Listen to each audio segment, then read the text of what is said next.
Olá, esse é o programa Reconstruir e hoje eu convido vocês para participarem aqui com a gente de um bate-papo muito legal entre médica e paciente. E diretamente do Rio de Janeiro eu estou recebendo aqui a Carlos Ana, ela que é paciente oncológica, e também a doutora Patrícia Paturi. E nós vamos ter um papo muito legal sobre espiritualidade, sobre a versão da médica, a versão da paciente. Então a gente vai conversar de uma forma bem ampliada, bem sistêmica, para que vocês possam conhecer os dois lados e conhecer o indivíduo que está ali passando por um processo onde ele está cuidando do outro e o outro lado, a pessoa que está sendo cuidada. Então, olha que bate-papo legal. Fique com a gente, se inscreve aqui no canal e vamos para o nosso bate-papo. Sejam bem-vindas ao nosso programa. Obrigada. Que bom receber vocês aqui para falar de um assunto tão importante e trazer, né, essa visão dos dois lados. Eu acho que nada melhor do que a gente ter esse papo aqui para poder mostrar para as pessoas, né, que existe um ser humano diferenciado vivenciando um processo. Então, fiquem bem à vontade, vamos bater esse papo bem gostoso e é um prazer ter vocês aqui com a gente. Muito obrigada. Obrigada. Olha só, vamos começar falando sobre a espiritualidade, né? Porque é algo que a gente traz, é um tema ainda que as pessoas não estão muito acostumadas e muito abertas para falar. E a gente aqui no Instituto, a gente procura sempre trazer essa conversa, independente de religião, né? E como se fala muito de espiritualidade, como que vocês trazem a espiritualidade para a vida de vocês, né? Qual a importância dela? Aí a gente vai ter a visão da paciente e a gente vai ter a visão da doutora, né? Mas não somente por conta do diagnóstico, né? Mas para a vida. Queria saber de vocês como que vocês veem a espiritualidade dessa forma. Bom, a espiritualidade para mim é meu norte, né? Sem ela fica muito difícil, porque existem coisas que são muitas das vezes humanamente impossíveis de acontecer. Muitas das vezes é difícil da gente até compreender, né? E se não tem uma fé estabelecida, uma fé ali, algo que você acredite, né, que te guie, fica muito complicado conseguir sair do lugar, né? Trazendo para a questão do diagnóstico, que é muito complicado quando a gente recebe ele, né? Quando é colocado ali, quando é falado para você, olha, você tem um câncer. E como existe esse estigma em torno dele, você pensa logo assim, poxa, acabou. E mais do que isso, eu, pelo menos na época, eu pensei no tratamento. Como é que seria esse tratamento? Como seriam essas dificuldades, né? Acaba já de cara criando uma ansiedade, né? Exatamente. E eu não. Porque na minha cabeça era assim: bom, se eu só morresse, era mole.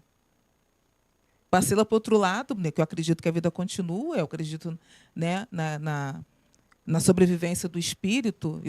Para mim, não entra na minha cabeça essa coisa de que eu vivi tantos anos e acabou aqui, morreu. Não. Isso é uma coisa que, para mim, é uma fé que, para mim, não me sustenta.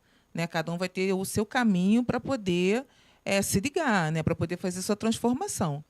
Então, para mim, essa coisa de que morreu, acabou, poxa, não me transforma. Na verdade, me faria um ser humano bem complicado. Porque já que morreu, acabou, Né? então para que eu vou me preocupar com determinadas coisas? Esse é o meu olhar. Verdade. Então, assim, quando eu recebi o diagnóstico, eu falei assim, caraca, como é que vai ser minha morte? Vou sofrer pra caramba. Vou ficar, né, passando por situações desagradáveis, né?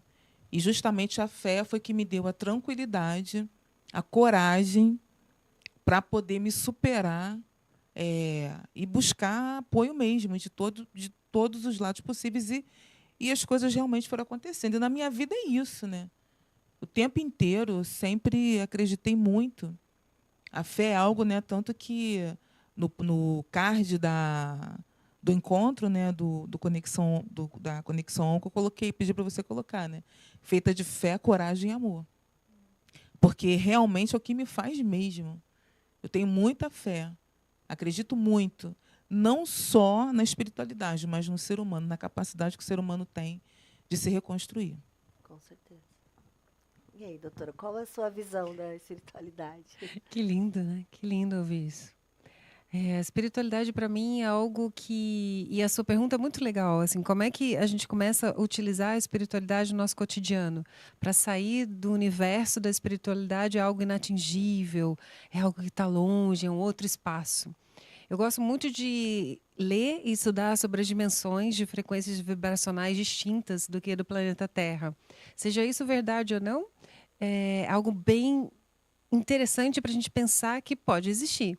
E se não existir, faz bem pensar. Né? E existem Expande, energias. né? Expande consciência. Uma consciência expandida, igual Einstein falava, uma mente ampliada jamais volta para o tamanho original. Então, a espiritualidade fala muito sobre isso, essa conversa de expansão, de energia, de frequência. Somos seres com células, com organismo, mas com uma energia completamente que se comunica o tempo inteiro. E essas frequências sutis, eu considero a espiritualidade o que é sagrado para a gente. Então, como é que a gente traz esse sagrado em vida? Esses locais que eu chamo de outras dimensões, que cada um fala, quinta, quarta, terceira, dizem que a gente está aqui na 3D, onde tudo é ainda muito matéria. A gente precisa, para comer, ir lá no mercado, comprar o fruto, alguém plantou, alguém foi, precisa cozinhar, tem todo um mecanismo de uma estrutura densa. E eu creio mesmo que existem locais onde a energia é mais sutil. Só que não é um lugar, é uma frequência vibracional. Ou seja, nesses cenários de dimensões onde tem essa frequência mais sutil, se eu coloco a minha célula, os meus receptores orgânicos abertos para essas frequências mais sutis, puf, eu me coloco lá. Daí o poder da oração. Independente de religião, que a espiritualidade não está ligada à religião, está ligada a uma filosofia de vida, um momento de ser. Igual a abundância. A abundância, a pessoa não é abundante porque ela tem coisas. Ela é abundante porque ela transborda a abundância. Consequentemente, ela vai ter coisas ou não, mas é um ser abundante. Um ser espiritual é aquele que se abre para o olhar do invisível, do que talvez não seja tocado, que não seja mensurado, mas que traz a sensação de felicidade. E a felicidade ela vai sendo construída a cada dia. E isso da frequência é como se a gente quisesse, eu trouxe o exemplo da oração, que quando a gente está no momento de oração ou de meditação, o nosso cérebro ele muda a frequência vibracional. Ele entra numa onda cerebral diferente, num ritmo distinto, mesmo quando a gente está desperto. E esse ritmo distinto abre conexões neurais para que a gente acesse frequências mais sutis. É como se a gente quisesse ouvir uma música de um cantor que a gente gosta muito, só que aquela música não toca geralmente naquela rádio. E aí a gente vai ajustar aquela frequência para conseguir ouvir aquele cantor predileto. Então eu creio muito nisso, que são os insights, são as vozes sagradas. É algo que traz uma leveza e um significado para a vida. Mas assim, ouvindo ela falar, né, parece assim, para começar que tu vai pensando para tentar conectar, né? Mas eu penso que às vezes eu acho que a gente está vivendo um mundo, né, onde as pessoas estão muito assim desconectadas realmente de algo maior, enfim, e ainda muito materialista, né? Então essa conexão, esse acreditar, essa fé, quando você recebe um diagnóstico, no caso aqui, né, da nossa conversa, a primeira coisa que a gente percebe é que a pessoa ela questiona, né? Esse acreditar, essa força maior. O questionamento ele é a primeira coisa que aparece, né? Para quem acredita em Deus, poxa, mas por que que tô passando por isso? Por que que tá fazendo isso comigo, né?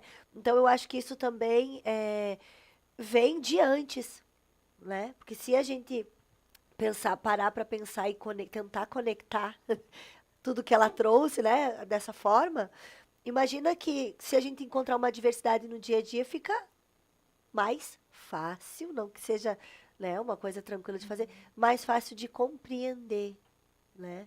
E aí, dentro de tudo isso, eu vejo que a espiritualidade, ela vem como uma base, né? Como a Carla falou, dentro do que ela acredita, para ela, tipo, não tem negociação. Isso aqui é meu alicerce. Exatamente, é o meu alicerce. Eu lembro que, nesse meu retorno ao trabalho, né, teve um dia que eu estava, né, meio que cochilando no trem, e, de repente, eu acordei assim, um pouco assustada, e aí eu vi que o trem estava bem cheio, né? E eu fiquei durante aí 1 ano e 4 meses sem utilizar transporte público, justamente por conta do tratamento, né? Que primeiro foi a cirurgia, depois a quimioterapia e depois a radioterapia, e tudo isso aconteceu num período que estavam tendo muitas viroses. E assim, eu não queria me arriscar. E também tive aí o benefício, né, da ajuda dos amigos, do trabalho, né, que cedia viatura para poder me levar, me buscar. Quando não tinha, era o Uber, eu era um amigo que levava. Então, graças a Deus, eu tive, né, essa oportunidade. Então, acabei naturalmente me reservando um pouco mais. Né, até criando o hábito, porque quem não quer é gostoso, né, a gente ficar andando de carro para cima e para baixo. Né? Isso é muito bom, apesar de ser custoso, mas é bom. A Né? zona de conforto, ela é gostosinha. Exatamente, Né? exatamente. Só que a vida continua. Né? O tratamento, eu acho até mesmo para quem é paciente paliativo, chega um momento que o tratamento dá uma parada e a pessoa vai viver a vida dela, entra naquela fase de controle. E aí chegou meu momento de voltar a trabalhar. Né? Então, tive algumas no pós-tratamento, né? Tive eu estava vendo outro dia, né, algumas pacientes falando, né, que existe a solidão do pós-tratamento. Porque todo mundo fica ali festejando que você acabou o tratamento, mas você está ali assim, Encontra tipo, uma outra realidade. meio que perdido, tentando se situar desse novo eu que está sendo construído. Né? E aí eu estava indo, nesse momento que eu estava indo para o trabalho, e aí que eu acordei, assim, de repente, que eu olhei aquele monte de gente à minha volta, meu coração começou a disparar, eu comecei a ficar meio nervosa, aí eu comecei a respirar fundo e comecei a conversar comigo. Falei, não, peraí. Se eu sair de casa hoje, foi porque Deus me permitiu. E se Ele me permitiu sair de casa, Ele não me permitiu sair de casa para poder ter um acesso de pânico. Porque eu tenho o propósito de chegar no meu trabalho, cumprir as minhas tarefas. E todo mundo que está aqui não está aqui para me ameaçar. Estão aqui com o mesmo propósito que o meu, que é ir para os seus compromissos.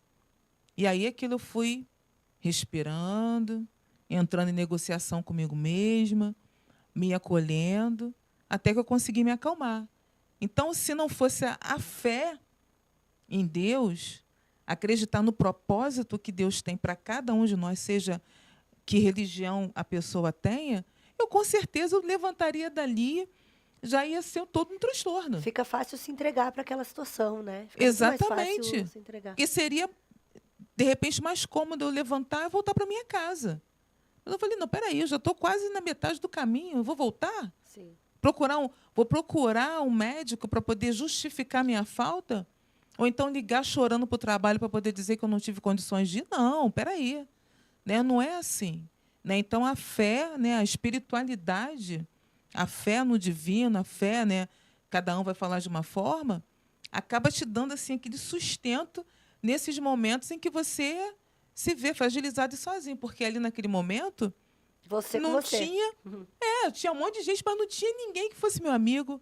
Eu olhei assim e falei, não tem ninguém conhecido aqui. Porque se não tivesse alguém conhecido, oi, fulano, né? Você acaba tendo uma conexão com outra pessoa e aquilo te dá um amparo. Mas eu estava sozinha, né? Então, e foi assim, foi muito bom para mim isso. Que bom, são os desafios pós, né? E eu vejo assim que as pessoas, a gente tem uma visão do médico, né, de uma maneira muito mecânica, né? Essa Verdade, é verdade. uma imagem assim que infelizmente ainda a gente tem essa visão, enfim.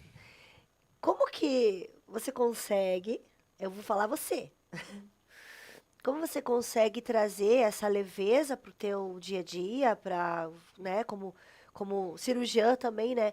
Você precisa estar bem com você mesma para que você possa chegar lá e entregar ter a tua entrega verdadeira, realizar o teu trabalho e tudo mais, mesmo em uma situação de sofrimento, de dor, a outra pessoa que está ali, né? E aí, dentro disso tudo, você tem que entregar o teu melhor e como que é lidar com esse olhar diferente que eu percebo que você tem com os colegas de trabalho, né? Como que a gente conseguiria, talvez, incentivar e disseminar essa forma de olhar para o paciente mais humanizada, mais carinhosa, mais empática, né? Para que não tenha... Acho que depois também a Carla também pode trazer esse olhar dela do outro lado, né? Para que não tenha tanto esse estigma do médico que, tipo assim, ele é frio, né? Ele não dá atenção pro paciente. Como é que você como é que é no teu meio, né? Do outro lado, no teu meio de trabalho, como que você leva essa leveza para eles? É.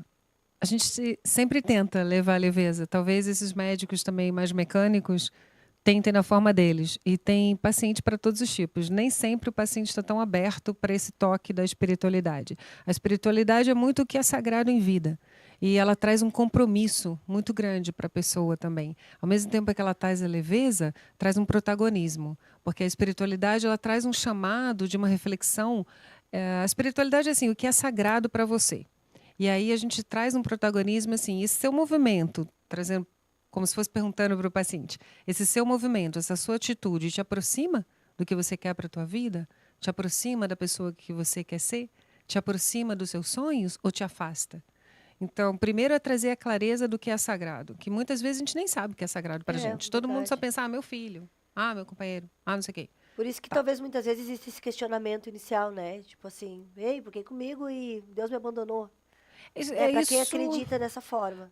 Isso tem muito uma onda de um perfil de comportamento que, com todo respeito às religiões, mas elas trazem muito o da culpa, o do medo, da punição. Então, se eu sou punido, talvez eu tenha uma possibilidade de um perdão. Então, tem alguns registros que precisam ser desconfigurados na sociedade. Porque uma sociedade que vive com culpa e medo, ela é muito mais fácil de ser manipulada. Então, uma sociedade livre com ela mesma... mas a pessoa que faz algo errado, algo esdrúxulo, como um assassinato ou algo assim, provavelmente essa pessoa não está bem com ela mesma. Porque eu acho difícil um assassino dormir em paz. Mas ele não está nem aí. Então, talvez ele esteja adormecido. Bem longe do sagrado que é. Porque na alma dele, na essência dele, há um ser de luz. Que provavelmente nem ele consegue ver. E aí ele justifica. Mas como você sabe que está vivendo a espiritualidade do sagrado? Se está leve, se está gostoso. E como é que vai passar por um tratamento oncológico com leveza? Existe a dor, que a gente tenta medicar da melhor forma possível, mas o sofrimento a gente vai trazer com acolhimento e trazendo essa potência da pessoa que está sendo tratada. Então, muitas vezes o paciente tem progressão de doença, mas está feliz, está pleno. E lembrando que a pessoa pode estar triste e ter momentos de profunda tristeza, isso é uma pessoa feliz, porque ninguém está alegre o tempo todo. Mas ela sente aquela felicidade dentro dela, mesmo diante de um desafio gigantesco como um diagnóstico de câncer. Quando a pessoa recebe esse diagnóstico, ela tem medo de perder justamente todos os sagrados. E isso é muito desafiador. Como a Carla falou, eu pensei em morrer, mas se fosse só morrer, tudo bem, que eu vou me organizar depois numa outra dimensão. Mas e o longo processo da morte? Porque o diagnóstico de câncer, ele traz ainda um estigma de uma morte anunciada. E mesmo no tratamento paliativo, quando sim, a morte pode estar talvez um pouco mais próxima, quem sabe, não é? Já que já está no paliativo, a doença está progredindo, mas essa pessoa pode estar plena e feliz e liberta, com uma alma muito nobre. E o outro que tem remissão total do tumor, talvez não esteja tão bem assim, na sua intimidade. Então, a espiritualidade está muito ligada ao sagrado. Em relação aos companheiros, colegas da área da saúde, primeiro é o pessoal entender também na sociedade que o comportamento humanista compassivo não é ser educado. E ser educado é uma base do ser humano. Então, é muito importante que as pessoas comecem a pedir mais um comportamento humanista, achem o seu espaço de fala. Muitas pessoas foram caladas, né? A Carla traz uma representatividade muito forte. É uma mulher preta, com diagnóstico de câncer, que em inúmeros momentos da vida eu tenho certeza que ela sofreu preconceitos e que ela precisou achar o espaço dela de fala, porque em muitos momentos ela foi calada. E aí depois que ela percebeu que ela não falava, porque não deixavam. Eu estou falando isso num contexto sociocultural. Sim. E quando ela se empodera dela, e como é que ela se empodera? Com os sagrados dela, entrando na essência dela e se sentindo confortável de se colocar como ela. E aí ela acha esse espaço. E mesmo diante de um médico mecanicista, ela vai ter estratégias da essência. em vez de confrontar o médico que está ali, talvez não dê um espaço de fala, ela vai convencê-lo amorosamente através dela mesma para que ele ache esse espaço, porque Às muitas vezes até vezes incentivá-lo, né? porque muitas vezes o médico não dá esse espaço porque ele não sabe lidar com isso. Então ele quer sair correndo também. Aí é o indivíduo, né? Independente, né, de ser o médico ou ser... Exato. É o indivíduo que tá Exato. ali. Nós que trabalhamos com oncologia, seria bem interessante todos se qualificarem para comunicar notícias difíceis. E comunicar notícia difícil não é um dom, é um treino. O dom é gostar disso. E aí a gente fica bom treinando, é igual atleta. Ele tem um dom, o dom dele é gostar de fazer aquilo. E aí ele treina para ficar muito bom. E aí ele vira um atleta de alta performance. A mesma coisa na comunicação e no desenvolvimento humano. E tem um resumo muito legal de uma futurista, a Lígia, que ela fala: existe a medicina sintética, que é o que a gente aprende na faculdade. E é difícil também ser muito bom nisso, que vai ser acolher a história do paciente, pensar no diagnóstico, pedir os exames, fechar e concluir o diagnóstico e oferecer o tratamento. Tá? E só fazer isso tudo já é bastante complexo. E isso é uma medicina sintética. A medicina sistêmica, ela vai enxergar, além disso tudo, o que está por trás da doença. Então, a gente vai começar a consulta falando: Carla, fala um pouquinho de você, me conta a sua história. E aí entra um novo universo. E aí tu tem que estar preparado realmente para isso, né? O profissional, né? O profissional da saúde, enfim, não só o médico, mas a equipe toda, né? Está preparada para ouvir. É isso que eu acho, assim, eu vejo que a maioria das pessoas reclamam, né? Mas nunca ninguém me perguntou isso, né? E às vezes até com relação à família, né? Os familiares, tipo, talvez até querem saber um pouco mais, mas o médico não dá aquela abertura, né? Mas eu acho que a pessoa também, ela está autorizada para buscar esse espaço, de verdade. Se o médico não dá essa abertura, é uma história dele. Tá? Que talvez ele tenha dificuldade, nem ele sabe se pode dar essa abertura. Sim. É muito é um É 360. complicado também, Então né? é bonito a pessoa ter o protagonismo. Cabe ao médico dar essa leveza de permissão. Me diga mais o que você quer. Porque aí é importante a pessoa ter o protagonismo, o paciente e os familiares, de conversar e de falar: olha, não entendi, não está bom dessa forma para mim. Mas o médico se levanta e vai embora. Se você fizer boas perguntas, ele vai responder. Eu sempre dou a dica: escreve antes. Já anota suas dúvidas, já leva suas questões, porque na hora dá um nervoso mesmo. E ainda mais no sistema É público, impactante, né? que é também. muita gente para ser atendida. Então, às vezes, a porta abre, outra pessoa entra, é um pouco confuso. Então, eu acho uma boa dica levar as dúvidas anotadas e ter essa liberdade mesmo de falar: poxa, doutor, por favor, me explica isso, né? É no meu corpo. E muitas vezes é o outro olhar. O médico quer explicar e a pessoa não quer Não ouvir. quer saber, isso Então é acontece uma também. dança, sabe? É uma dança da comunicação onde os dois são protagonistas no mesmo padrão. O médico não é superior ao paciente. Isso é um conceito antigo, né? Afinal de contas, se não fosse a Carla, como é que eu ia trabalhar? Então é uma troca igual. Não, a gente está no mesmo nível. É só porque o médico estudou muito. Mas ela também estudou muito outras coisas na vida dela. Ela também tem o saber dela, né? As coisas dela. Exato. É verdade, né? Mas essa relação médico-paciente ela é muito complicada, muito delicada. Principalmente porque, muitas das vezes, os médicos querem impor aquilo que precisa ser feito. E não te explicar o quanto que aquilo vai ser bom para você. Como ela falou, tudo vai vai conduzir aquele atendimento. A coisa é colocada dessa forma. Ó, isso aqui tem que ser feito assim, porque é assim. Os protocolos. Isso, protocolo. Parece né? que tem uma coisa formadinha ali, né? E daí Isso. E que você é um objeto de estudo e só e nada mais.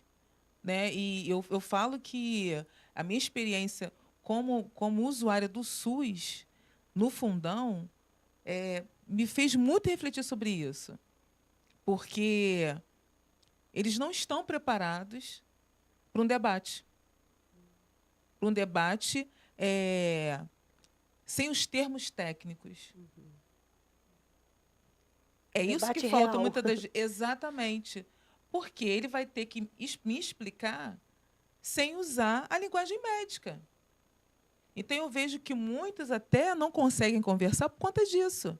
Porque você vai fazer uma pergunta, como aconteceu comigo no meu diagnóstico, na explicação dos exames, tanto com a oncologista na rede particular, tanto quanto o que aconteceu no fundão.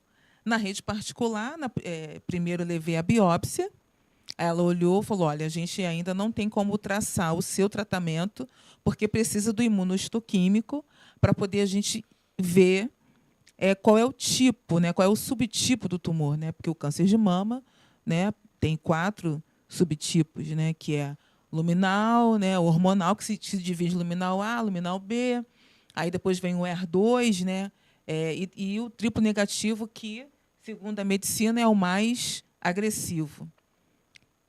E aí precisa saber disso para poder saber qual tipo de procedimento, qual tipo de quimioterapia que vai usar, se vai fazer ou não, enfim. E ela falou que não tinha como, naquele momento, me dizer, só me deu um prognóstico mais ou menos como seria. Quando o imunohistoquímico ficou pronto, ela olhou, e eu achando que ela ia me dar explicações, porque o imunohistoquímico é um exame mais completo, ele fala mais sobre o tumor, ele detalha mais, né, se aquele tumor ele é agressivo, se ele é metastático, qual é o prognóstico dele de evolução, ele traz isso. E eu fiquei esperando isso dela. Ela olhou, tá, você vai fazer 8 sessões de quimioterapia, 4 vermelha, 4 branca, passa lá na enfermagem, está aqui a receita dos remédios que você vai precisar usar para você comprar. Um protocolo, né? Exatamente assim. Uhum. E aí minha amiga olhou para ela e falou assim, mas doutora, explica para a gente o que é, qual é a diferença da quimioterapia vermelha para a quimioterapia branca. A resposta dela foi, uma é vermelha e outra é branca. É só a cor. Então, naquele momento ali, minhas placas colaram. Eu falei assim, não, minhas essa placas mulher... colaram, foi ótimo. Mas foi mesmo, porque eu surtei. Eu fiquei assim, a minha amiga percebeu, né? Isso é a importância das pessoas, de você procurar ter uma rede de apoio, principalmente no começo. E questionar, porque eu vejo que você questiona muito. Sim, buscou sim. saber, né? Sim, tá e ter alguém junto com você, porque você está sob pressão muito grande. E teu cérebro pode colapsar e você parar de pensar, você não conseguir pensar mais. As placas colam. Exatamente, exatamente, né? Então, assim, é importante você ter alguém com condições de estar com você. Não adianta você escolher qualquer um. Vou escolher minha amiga, minha melhor amiga, porque eu confio nela. Mas você precisa saber se essa sua melhor amiga ou seu melhor amigo está preparado para te dar o suporte no momento que você precisa. Principalmente no começo. Porque no começo é tudo novo, você não sabe, não conhece. Se você puder procurar alguém que tenha vivido isso, que tenha algum tipo de experiência com algum amigo, com algum conhecido, é bom, porque essa pessoa ela já vai ter um pouco mais de frieza, no sentido de saber como fazer, né? Ou, pelo menos, uma pessoa que ela segure o tranco, que foi o que aconteceu no caso da minha amiga Denise, que ela percebeu, ela já me conhece, ela percebeu que eu estava, né, começando a ficar já saindo do meu normal. Aí ela, não, Rosana, vem, vambora. Ela me tirou da sala. A médica não me deu muita atenção. Fomos lá na enfermagem, olhei. Ou seja, não voltei mais. E estava no particular. Se a gente fosse querer pesar e trazer alguma questão, né, relacionada a isso. E quando chegou no fundão, o que aconteceu? Eles lá me explicaram exatamente o que era. Você vê, né? Então não é uma regra também. Mas assim, são conversas importantes, né? O que a gente está fazendo aqui também traz essa... como um despertar, como levar também uma conscientização, trazer, que nem a doutora Patrícia, com um olhar diferente, um olhar sistêmico, mais empático, mais sensível, para mostrar que é possível. Só que também por trás disso existe o ser humano, né? a Patrícia, que também tem que ser um ser humano bom, empático, que entende, que se conhece, né? Isso também faz a diferença. Faz, eu vou dar algumas dicas, assim, porque senão parece que a gente está falando aqui de dois mundos, né? Um mundo imaginário, que eu estou exato. trazendo, e a vida real. Na verdade, a gente vai unir esses dois mundos. O que a Carla traz, com muito lamento eu falo, é muito comum, tá? Isso é o mais comum. E aí a dica que eu dou é o seguinte: primeiro levar as dúvidas anotadas. Ela levou. Aí a doutora falou: não, eu já expliquei. Ir para o confronto não é uma estratégia inteligente. Jamais na nossa vida. Não, não dá resultado. Todo mundo já foi para o confronto, baixou a raiva, a gente já ficou todo lá, né? Um monte de coisa acontece. As emoções chegam. É comum chegar a raiva, é comum até chegar o nojo daquela pessoa, é comum dar tristeza, mas segura, segura mesmo. E aí coordena o pensamento, porque é o pensamento que a gente consegue coordenar, ordenar, organizar, só que isso tem que ser muito rápido, né? Então, o que eu acho interessante? Se a pessoa já tem contato com ela mesma antes, ela consegue ter um treino de vida para ter uma postura assim. Qual vai ser? Ir para o confronto não vai ser legal, né? A pessoa vai cuidar de você, entrou no confronto, vai virar uma briga, nem na Já família vai dá criar um certo. impasse, né? Tipo, Né? uma Festa de coisa... Natal. Ter confronto não é uma estratégia inteligente. Então, vamos lá. Dicas práticas. Primeira coisa, é trazer responsabilidade para si próprio. Tá? Considerar que aquele ser está na tua frente, está te causando uma experiência desafiadora, mas que a tua alma está gerando aquilo. Né? Existe uma cocriação em todos os cenários.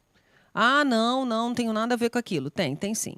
Se você está participando daquilo, algo está acontecendo. Dica prática. Sai do confronto. Para sair do confronto, reconhece a raiva, reconhece o nojo, reconhece o medo, reconhece, só reconhece. E aí vamos para as estratégias mais interessantes. Fazer boas perguntas.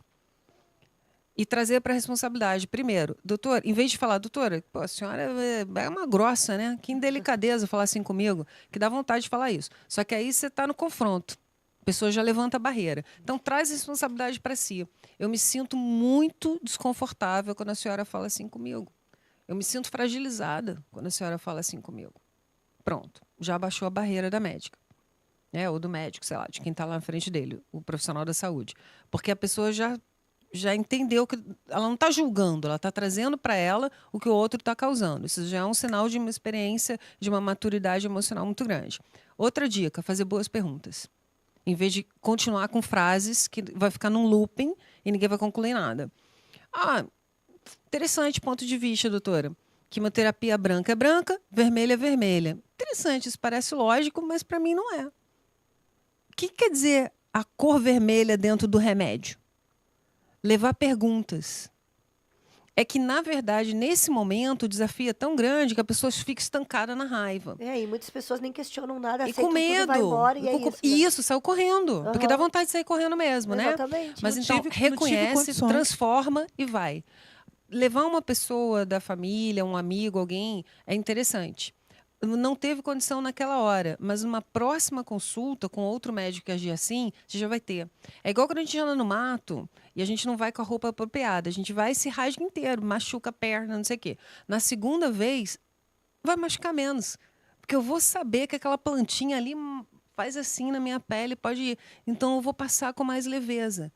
É uma experiência desafiadora passar por isso. Eu lamento muito as pessoas terem que passar por isso, mas nós médicos também passamos, tá? Tem muitos pacientes agressivos, extremamente. A gente hoje em dia tem gente que chega armada.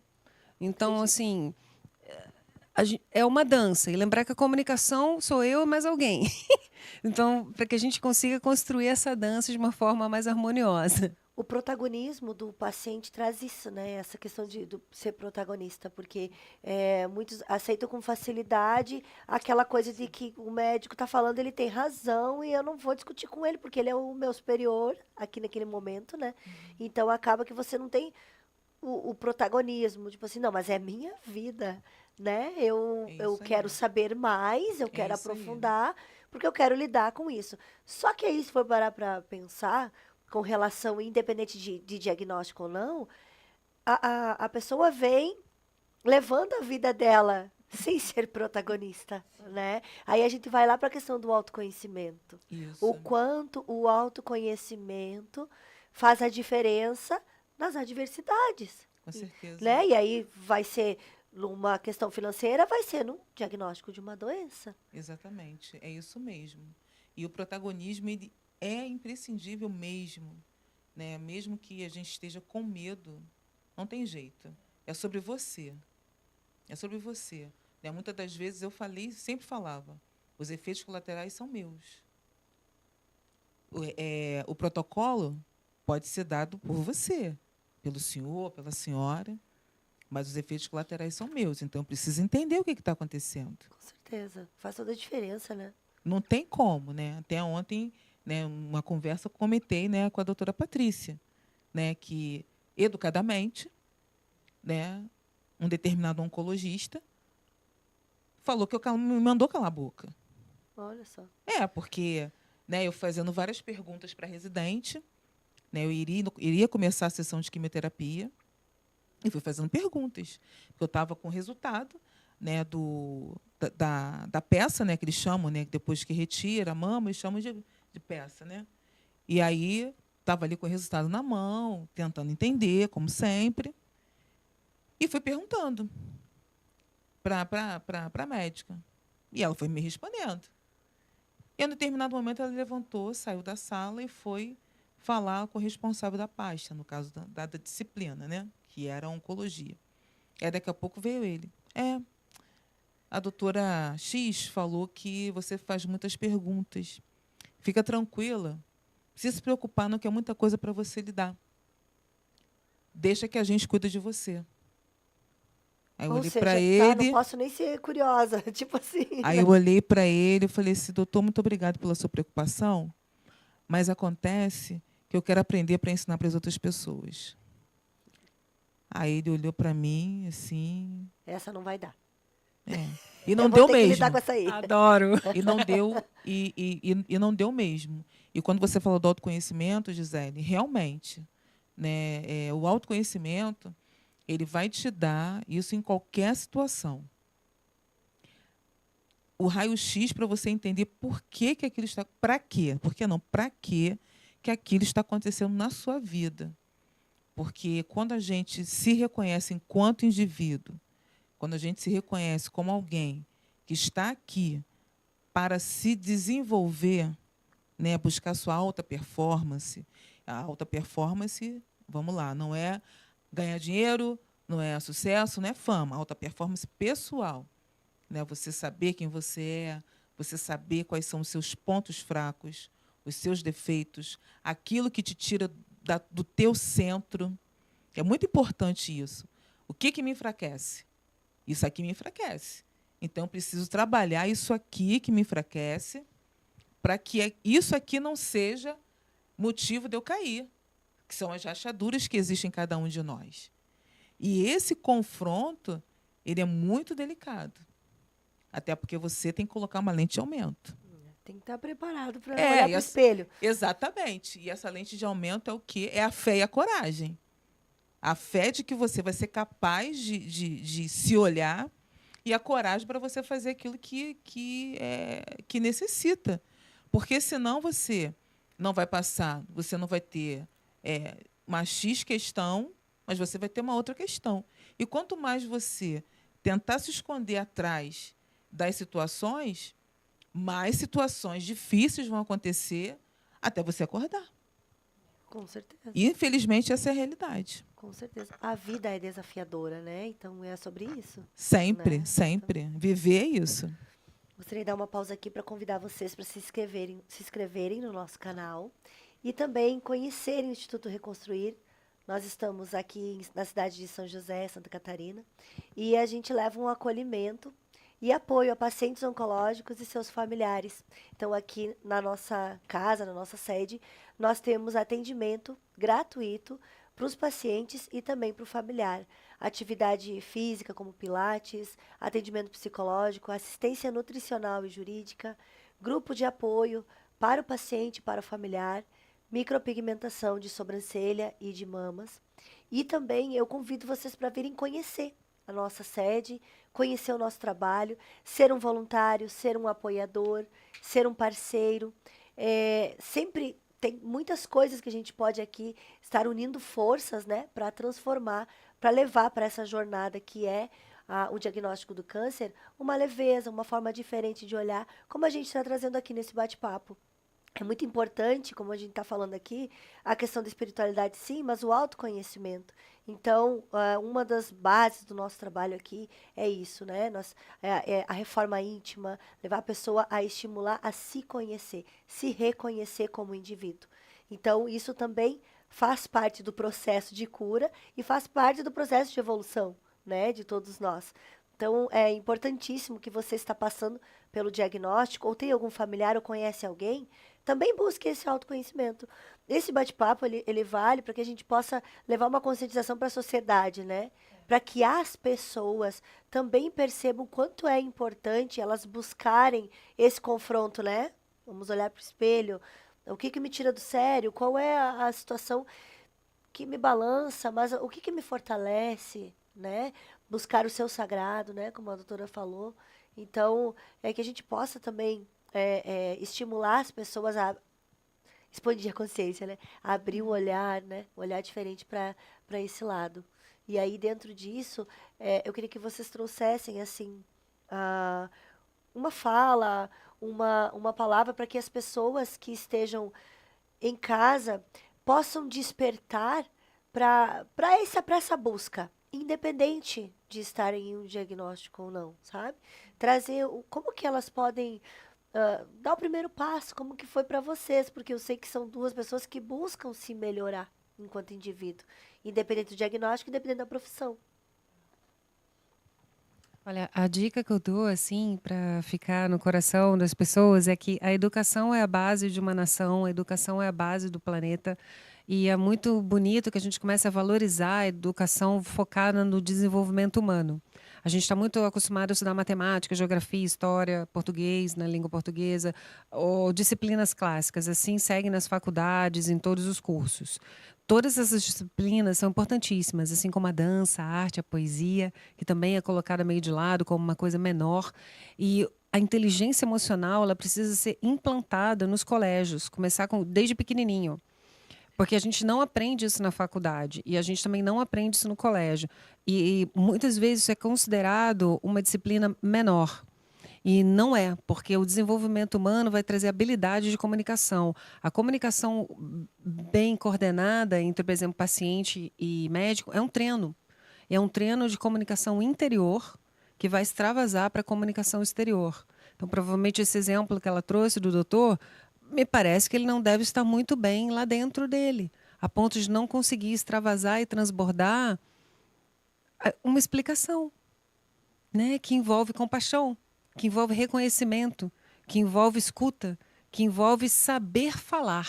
Às vezes ele tem todas essas qualidades, mas ele não sabe expressar de uma forma que seja agradável. E como é que a gente faz isso? Aprende desde criancinha. Só que isso não está na disciplina dos colégios nem das faculdades. Então é um convite para que a educação comece a ser transformada. Não, perfeito. Bom, eu acho que a gente tem que primeiro começar com a humildade e a coragem, em qualquer circunstância. Humildade para reconhecer que se é um ser falho, que se é um ser que está em construção e que não tem problema nenhum nisso. E coragem para fazer o que tem que ser feito. Porque se eu não tiver essa humildade de me reconhecer menor, eu não vou conseguir fazer esse trabalho, essa transformação. Porque o mundo que a gente vive nos leva à disputa. E essa disputa diz que eu sou mais que você. Só que não é assim. Nós somos como somos. Cada um com as suas potencialidades que se somam e conseguem fazer um grande trabalho. Então, a palavra é essa.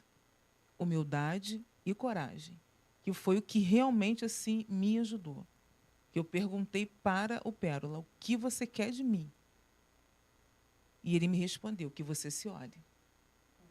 E é isso que eu venho buscando fazer. Muito bom. Gostaria de agradecer a presença de vocês aqui, tiraram um tempinho, vieram do Rio de Janeiro, várias coisas, né, vários compromissos. Muito bom, muito bom, muito bom. E estão aqui, né, para a gente poder levar esse bate-papo inspirador e também de conscientização, né, para as pessoas. A gente também, eu também aprendo muito, né, com vocês duas. E quero também buscar ser esse ser mais evoluído, né, ser uma pessoa melhor.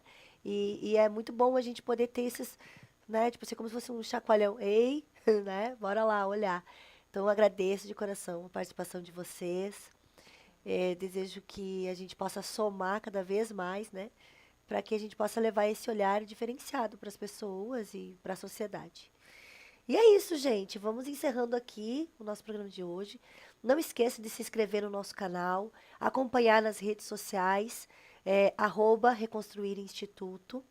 E eu convido você que quer ser um voluntário, um apoiador, um parceiro, que venha fazer parte da nossa família, da família Reconstruir, porque aqui só o amor reconstrói. Até mais.